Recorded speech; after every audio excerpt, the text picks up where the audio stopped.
오늘은 지난 시간에 이어서 11조에 관한 두 번째 이야기입니다. 본문 속 11조 사건의 주인공은 야곱입니다. 먼저 야곱의 11조에 대한 몇 가지 대중적 오해로부터 출발합시다. 첫 번째 대중적 오해입니다. 야곱이 서원은 했지만 실제로 11조를 드리진 않았다는 오해입니다. 베델에서 야곱이 꿈에 하나님과 천사를 만난 사건이 가장 중요합니다.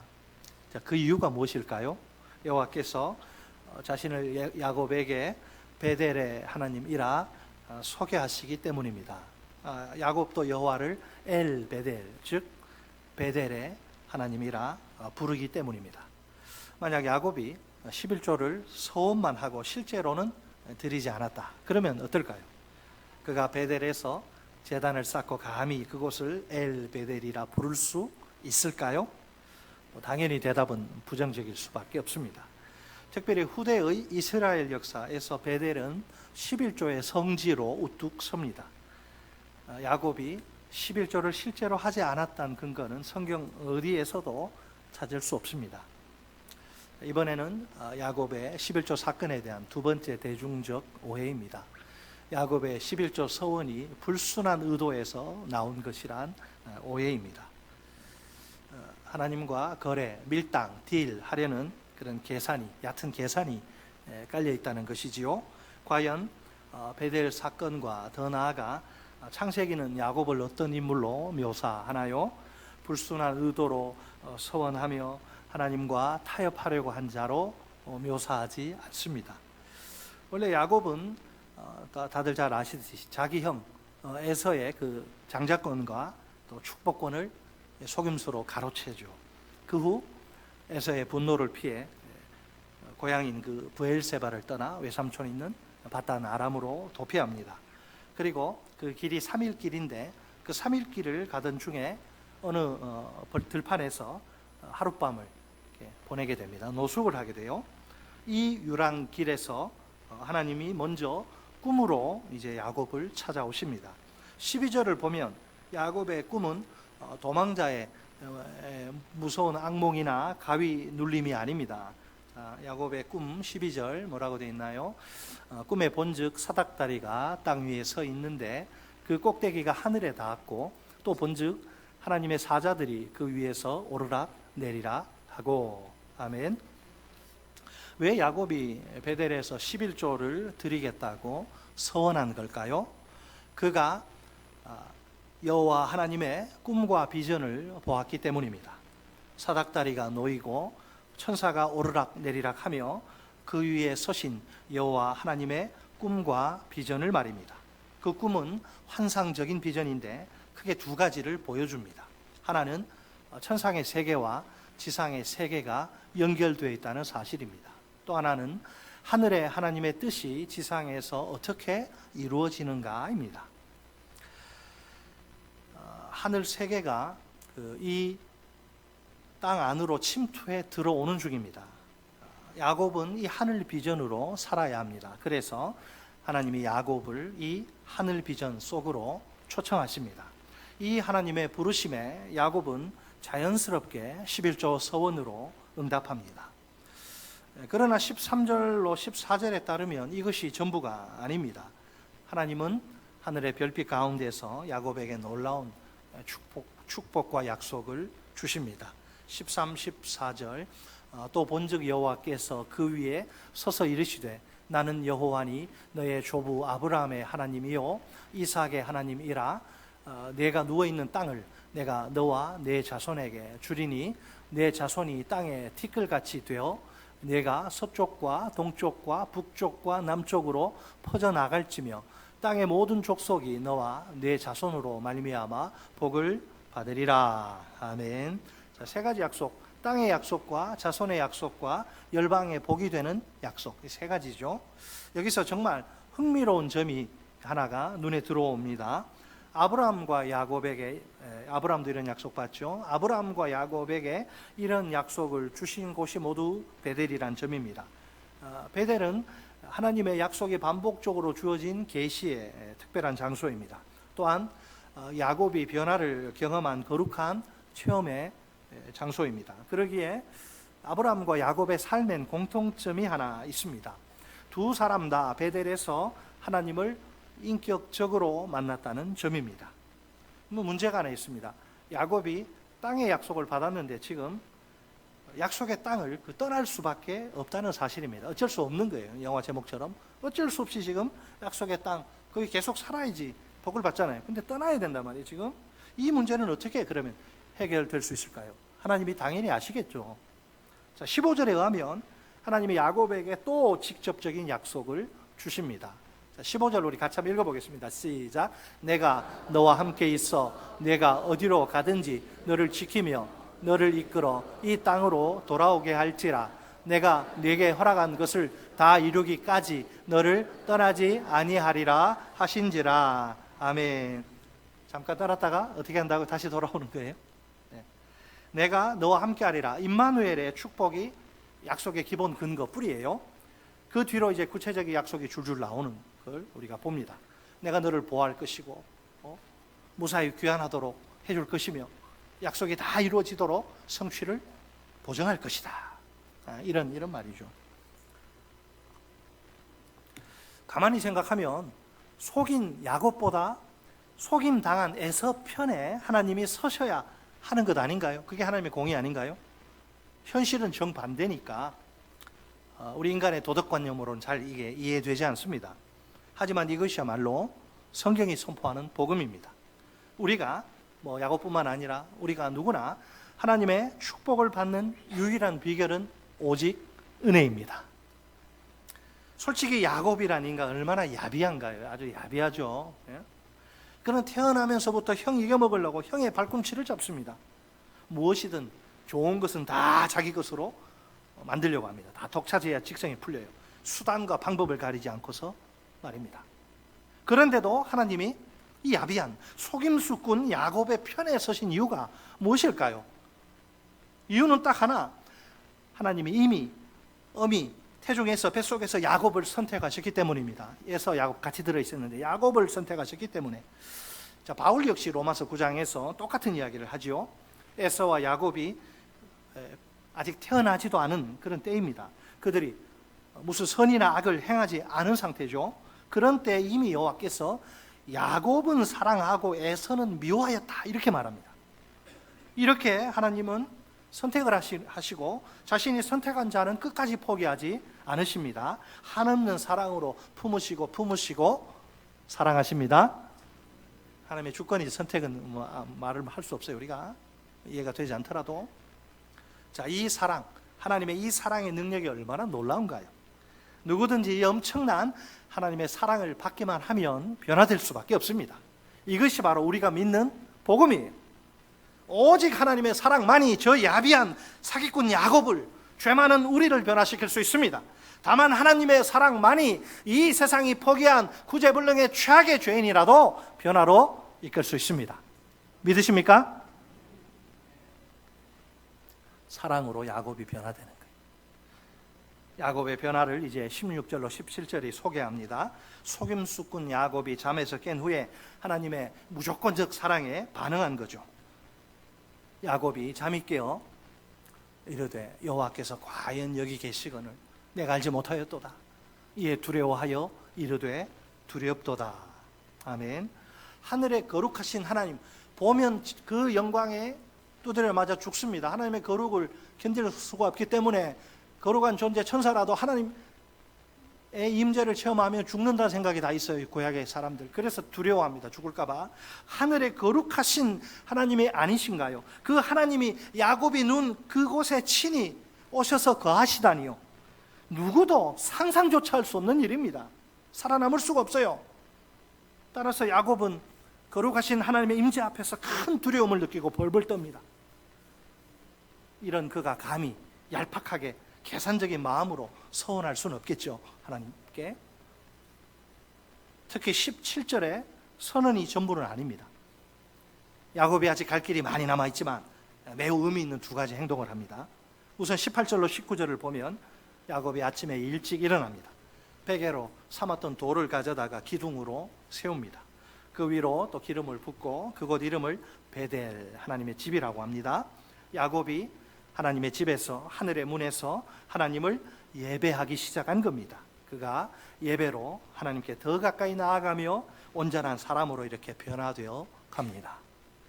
그런데 바로 그 후에 야곱은 또 다른 행동을 합니다. 우리 다 같이 20절로 22절 말씀 한 목소리로 읽겠습니다. 20절로 22절 시작.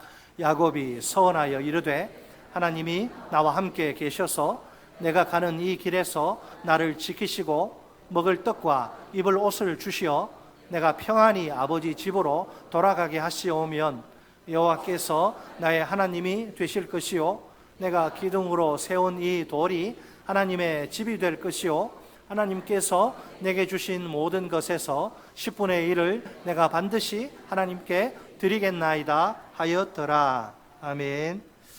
성경 속에 등장하는 최초의 서원입니다. 이 성경 속 첫 서원을 통해 서원이 어떤 성격인지 알 수 있습니다. 아울러 11조의 성격도 이해할 수 있습니다. 이 첫 번째 서원 안에 11조가 나오는 것은 절대로 이게 우연이 아닙니다. 일단 성경에 나오는 서원의 정의는 이렇습니다. 서원이 뭐냐면 서원이라 이제 서원자가 조건을 제시하고 하나님이 그 조건을 충족시켜 주시면, 들어주시면 하나님께 나도 무엇인가를 드리겠다는 약속인 거죠. 성경에도 보면 아기를 못 낳다가 첫 아기를 주시면 내가 하나님께 드리겠습니다. 뭐 이런 서원하고 별의별 서원이 다 있죠. 승리하고 나오면 그죠? 나를 맞으러 나오는 누구라도 내가 번제로 드리겠다. 뭐 이런 그런 엄청난 서원도 있고 한데 어쨌든 이 서원이라고 하는 것은 서원자가 아주 급한 상황에서 하나님께 조건을 딱 제시하고 그 조건 좀 들어주십시오. 그러면 나도 하나님께 뭘 드리겠습니다. 이게 서원이에요. 자, 그러니까 이 서원은 하나님에 대한 깊은 신뢰와 헌신이 있어야 이렇게 가능하죠. 하나님을 내가 깊이 신뢰하고 헌신할 때 서원을 할 수 있습니다. 그러므로 야곱의 서원은 결코 얄팍한 인간적 계산에서 나온 꼼수로 보면 안 됩니다. 물론 야곱도 이게 서원이니까 하나님께 조건을 내겁니다. 큰 조건은 하나님의 기본 약속, 임마누엘, 하나님이 나와 함께 계셔달라는 거죠. 세 가지 하부 조건이 나오는데 그것은 이제 뭐냐면 하나님의 이제 구체적인 약속 조항입니다. 첫째, 내가 가는 이 길에서 나를 좀 지켜주셔야 돼요. 둘째, 먹을 떡과 입을 옷을 좀 주셔야 됩니다. 셋째, 내가 평안히 아버지 집으로 돌아가게 하시면 돌아오게 하셔야 되는 거죠. 자, 야곱은 이런 이제 조건을 걸고 조건이 성취될 때에 자기가 뭘 하나님께 할 것인지를 그 세 가지로 서약을 합니다. 첫째, 이 조건 들어주시면 나도 가만히 있지 않겠습니다. 나도 여호와께서 나의 하나님이 되실 것이요. 이게 첫째고, 둘째는 내가 기둥으로 세운 이 돌이 하나님의 집이 성전이 될 것이요. 셋째는 하나님께서 내게 주신 모든 것에서 10분의 1을 내가 반드시 하나님께 드리겠나이다. 이거예요. 자, 하나님의 약속과 야곱의 서원 속 조건을 한번 비교해 보세요. 거의 동일한데 이런 차이가 있습니다.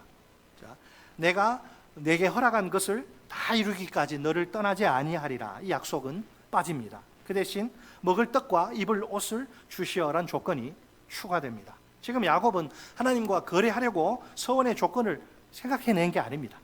야곱의 서원 조건은 하나님의 약속에서 나온 거예요. 다시 말해서 야곱은 하나님의 초청으로 꿈에서 그분의 약속을 먼저 제안받습니다. 이 초청을 받아들이고 약속이 정말 성취된다면 나도 11조를 드리겠습니다. 이렇게 서원합니다. 이것을 이기적이고 계산적인 서원이라 할 수 있을까요? 게다가 야곱이 내건 서약의 조건 보세요. 이게 뭐 거창한 게 아니에요. 유랑을 떠나는 사람의 생존을 위한 기본 필요입니다. 먹어야죠. 그 추운 사막에서 옷을 입어야죠. 그게 뭐 대단한 거예요. 필수 최소한의 조건을 이야기한 거예요. 자, 과연 야곱의 11조가 던지는 메시지와 현대적 적용은 무엇일까요? 그의 11조 서원은 하나님의 초청에 대한 신앙의 응답입니다. 우리 따라서 하십니다. 야곱의 11조 서원은 하나님의 초청에 대한 신앙의 응답이다. 네, 먼저 찾아오셔서 하나님이 초청하셨죠. 거기 믿음으로 반응하는 거죠. 특별히 11조 서원은 이 서원 뒤에 나옵니다. 여호와께서 나의 하나님이 되실 것이요 내가 기둥으로 세운 이 돌이 하나님의 전이 될 것이요. 결국 야곱의 11조는 하나님께 신앙 고백을 담아서 드리는 예물입니다. 하나님이 나의 하나님이십니다. 신앙 고백을 담아 드리는 예물. 야곱은 11조를 통해서 여호와가 단지 아브라함의 하나님, 또 이삭의 하나님, 나의 하나님, 야곱의 하나님이심을 그렇게 고백하는 거죠. 동시에 기름 부은 돌베개 기둥이 있는 그 하나님의 집에서 하나님이 그 은혜로 주신 것 중에 10분의 1을 하나님께 다시 드립니다. 그렇다면 이 야곱의 11조 서원은 굉장히 특별한 의미가 있습니다. 그의 야곱이 완전히 변화되는데 그의 인생 전체 변화 과정에서 가장 중요한 변곡점이에요. 그러니까 그 사건을 통해서 비포와 애프터가 완전히 확연히 구분되는 거죠. 이런 걸 변곡점이라 그러죠. 더 이상 야곱은 막 움켜쥐는 자가 아니라 주는 자가 되겠다고, 물론 지금은 하나님이지만 내가 하나님께 드리겠다고 이런 적 없거든요. 항상 움켜쥐고 땡기고 내가 다 차지하고 이렇게 되는데 내가 하나님께 바치겠습니다. 주는 자가 되겠다고 최초로 서원하기 때문입니다. 도망자 신세 야곱 볼 게 뭐가 있습니까? 야비한 사기꾼이고 뭐 볼 거예요. 야곱보다 좋은 사람 널려 있잖아요. 왜 하필 야곱입니까? 하나님이 도망자 신세인 이 별 볼 일 없는 이 사기꾼 야곱에게 무조건 다가오시다니요. 더욱이 그의 곁에 서시며 그를 축복하시다니요. 야단을 치고 혼꾸녕을 내도 지금 부족할 판에 형 그렇게 속이고 아주 못된 짓 했잖아요. 오히려 그의 곁에 서시면서 그런 이야기는 과거는 들추지 않고 그냥 그를 막 축복하세요. 야곱은 이때 하나님의 그 놀라운 사랑을 영혼 깊이 체험합니다. 나 같은 인간에게 하나님이 축복이 가당치나 하나. 그래서 그 결과 그는 확실히 변화됩니다. 이제 야곱은 기꺼이 하나님을 예배하는 자입니다. 즐거이 하나님께 11조를 드리는 자입니다. 받는 자가 아니라 주는 자입니다. 자, 끝으로 야곱의 11조에 대한 세 번째와 네 번째 대중적 오해입니다. 세 번째는 야곱의 11조는 구약의 율법 시대의 것이므로 그리스도인들에게 구속력이 없다. 이게 세 번째 오해고요. 네 번째는 야곱은 서원으로 11조를 자발적 성격에서 의무로 변경시켰다. 야곱은 절대로 자발적 성격의 11조를 의무로 바꾼 사람 아닙니다. 그는 자발적으로 11조 서원을 합니다. 의무로는 여러분 성경을 보세요. 하나님이 자기 백성에게 의무로 강제로 막 예물 헌물 요구하신 적 있나요? 그런 적 없어요. 헌신이나 예물 이런 거 헌금 이런 거는요 자발적으로 은혜에 감격하고 감사해서 하는 거지 막 이게 푸시하고 막 이렇게 당신 의무야 11조 뭐 의무야 이러면서 막 밀어붙여서 되는 게 아니에요. 하나님이 그렇게 하는 적 한 번도 없습니다. 하나님은 마음이 없는 거는 받지 않아요. 아무리 좋은 거도. 내 마음이 거기 담겨 있으면 아무리 적은 거라도 기쁘게 받으시지만 마음이 담기지 않은 거 백날 해봤자 아무 소용없습니다. 자, 보세요. 하나님이 먼저 자기 백성에게 찾아오셔서 축복과 은혜를 막 베푸십니다. 그러면 마음이 깊이 감동된 자들 다 그 반응하는 게 아니에요. 자기 백성에게 분명히 축복과 은혜를 이렇게 베푸시는데 그러면 마음이 그 중에서 깊이 감동된 자들이 하나님께 자발적으로 나옵니다. 큰 기쁨과 감격으로 풍성한 예물을 드립니다. 이것이 사실은 자기 백성을 향한 하나님의 기대. 자, 그러니까 원래 11조는 뭐냐? 우리가 하나님께 보이는 자연스러운 감사의 반응이죠. 여기에 근데 이렇게 하면 목사님 나는 자발적인 마음이 안 나오는데 어떡합니까? 물론 이게 뭐 지식적으로 안다고 되는 게 아닙니다. 분명히 11조가 하나님께 보이는 자연스러운 감사의 반응인데 조건이 있습니다. 이건 아무나 할 수 있는 게 아닙니다. 조건이 뭐냐면 야곱을 생각해 보세요. 하나님이 나와 함께 하신다. 하나님이 언제나 내가 어떤 상황, 환경, 형편 가운데 있을 때 나를 버리지 않으시고 나와 함께 하시고 지키시고 보호하신다. 이 사실을 삶 가운데에서 체험하는 거예요. 체험을 해야, 하나님을 내가 만나야, 경험해야, 하나님의 은혜와 사랑을 맛보아야 감사가 나오는 겁니다. 이렇게 말하는 거죠. 하나님이 내게 주신 모든 은혜, 모든 축복, 내가 모든 것에서 10분의 1을 내가 감사함으로 반드시 하나님께 드리겠나이다.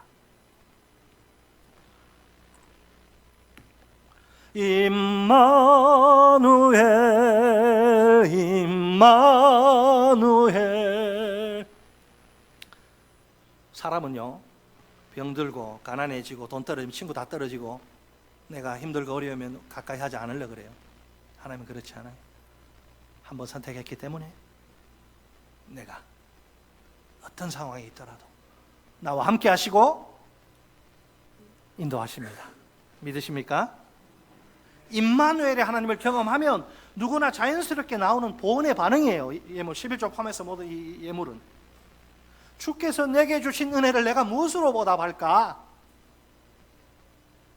야곱의 11조 보세요. 내가 스스로 꼭두 새벽부터 막 죽으라고 내가 뼈 빠지게 일해서 내가 벌었습니다.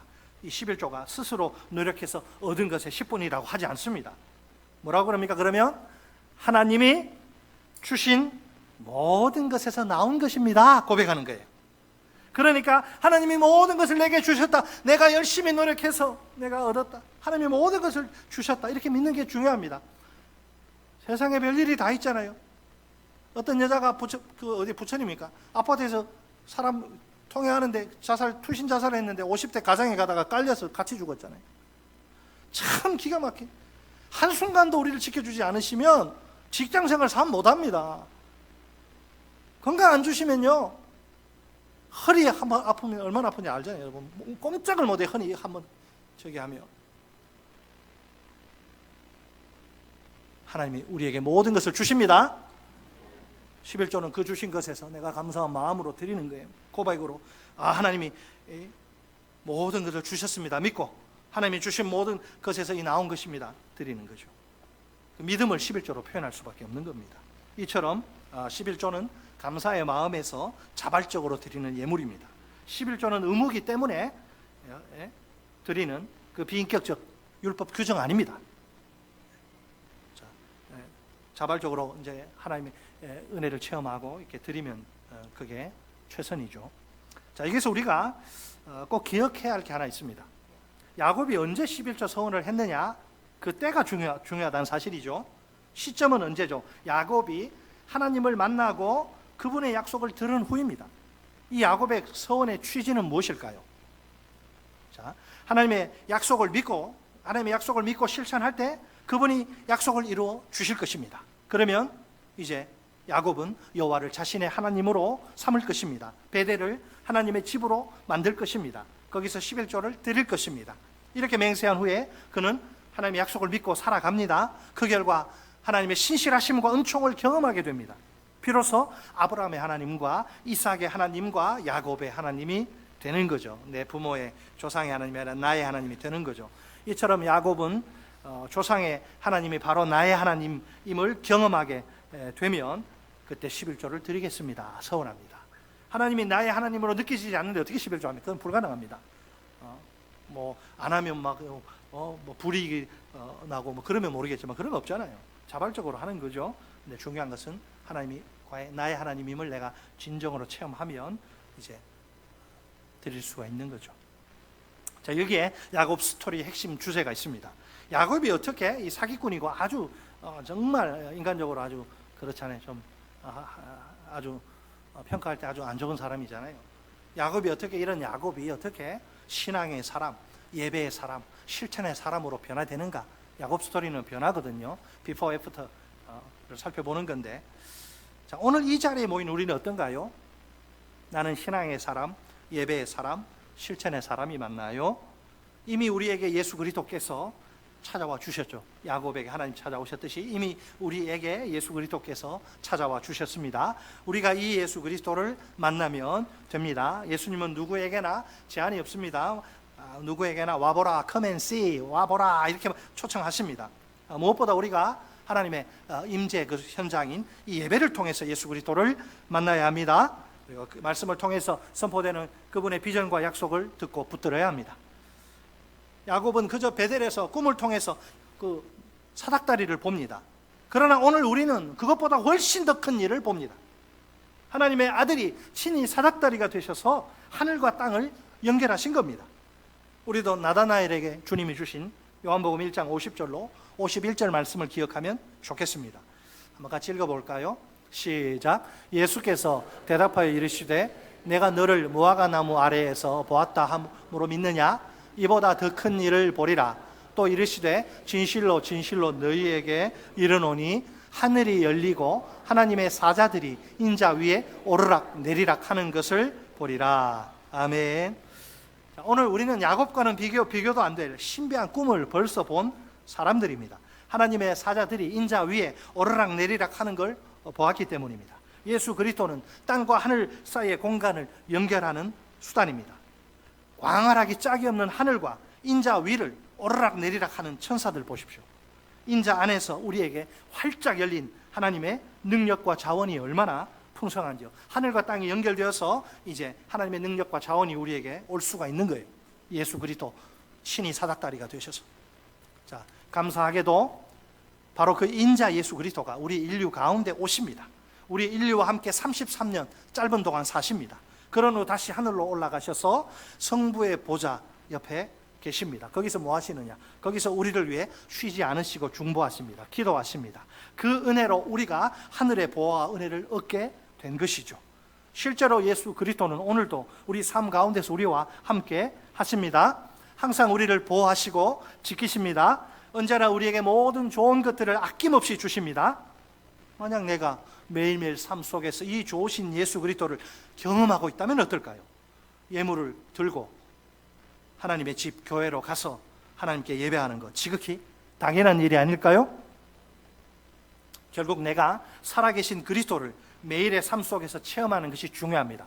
여러분, 신앙은 활동, 행동이 아닙니다. 신앙은 만남이에요. 주님을 내가 매일매일 만나는 거예요. 말씀을 통해서 또 기도를 통해서 찾아오시는 주님을 내가 만나는 게 그게 신앙생활입니다. 그 만남이 빠지면 다 종교활동이에요. 예수를, 말씀과 기도로 찾아오시는 예수를 매일매일 만나시기 바랍니다. 그 체험에 예수 만난 삶을 들고 반드시 그러면 그 만난 사람은 교회로 와서 주님을 예배해야 합니다. 주일에는 선포되는 말씀을 통해 하나님의 약속의 비전을 듣고 결단하고 적용하고 결단하고 마음의 서원으로 결단해야 합니다. 그리고 주중에 그 약속의 성취가 조금 이렇게 성취되는 거 경험해야 합니다. 그런 경험을 한다면 또 마땅히 주일날 예배를 통해 하나님께 감사드려야 합니다. 자신을 다시 하나님께 봉헌해야 합니다. 선순환이죠. 선순환. 이것을 한마디로 말해서 선순환의 아름다운 삶입니다. 만약 이런 선순환의 삶이 내게 없다면 어떨까요? 주중의 삶과 주일의 예배가 딱 분리가 되겠죠. 삶 따로 예배 따로 이런 모습은 굉장히 위험합니다. 자칫하다가 내가 바리새인처럼 위선자가 될지 모릅니다. 아니면 실천적 무신론자가 될 가능성이 큽니다. 입으로는 주님을 믿는다고 하고 신한다고 하지만 삶으로는 부인하는 사람이 되는 거죠. 내가 이런 사람이 되어서는 절대로 안 되겠죠. 결론적으로 야곱의 11조 사건에서 핵심은 하나님의 임재 체험입니다. 하나님은 오늘 우리가 만날 수 있도록 하나님 임재하세요. 우리 삶 속에 11조는 그 임재를 경험한 후에 야곱이 보인 예배의 반응입니다. 동시에 하나님의 약속에 대한 믿음의 고백입니다. 사랑하는 성도 여러분, 나는 살아계신 하나님을 인격적으로 만난 사람이 틀림없나요? 예. 언제 하나님이 목사인 우리 아버지, 또 장로인 우리 아버지, 권사의 어머니의 하나님이 아니라 언제 하나님이 그분만의 하나님이 아니라 나의 하나님이 되셨나요? 이런 고백을 하게 된 인생의 터닝 포인트가, 전환점이 내게 있었나요? 그렇다면 그 경험은 현재 내 예배와 신학적 실천 11조 헌신에 어떤 영향을 끼치나요?